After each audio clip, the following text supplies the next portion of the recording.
محلاها كيف توصل محبتك بجاتو مزيانة برشا كيما هكا. اليوم انا وولادي زوز قررنا باش نوصلوا محبتنا الكبيره لماميتهم عن طريق الكورين كيك. اول ما بدينا ركبنا ابيض العظم معاه شطر كميه السكر، وكيف كيف اصفر العظم مع الفانيليا والشطر الثاني ركضناه بالباهي. والسر باش الجينواز نتاعنا تجي خفيفه ياسر فوندونت وفي نفس الوقت شاده روحها هي انه نذوبوا شويه من جديده ونخليوه يبرد، وبعدين زدناها في وسط اصفر العظم وكملنا خلطنا عليها الابيض العظم اللي ركضناه على مراحل.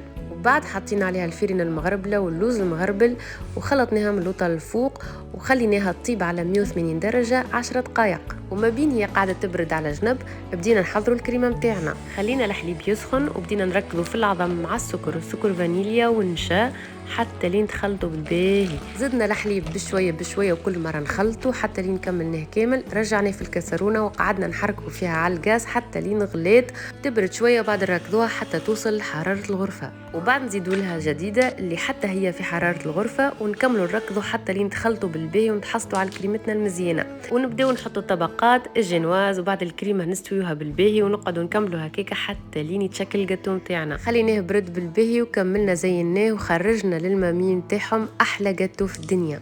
اللميمه نورت العين. على قد ما باش نعملوا على قد ما باش نقولوا مش باش نوفيو حقها. هذه هديه بسيطه ياسر لكل ميمه، ربي يفضلكم ويخليكم لينا.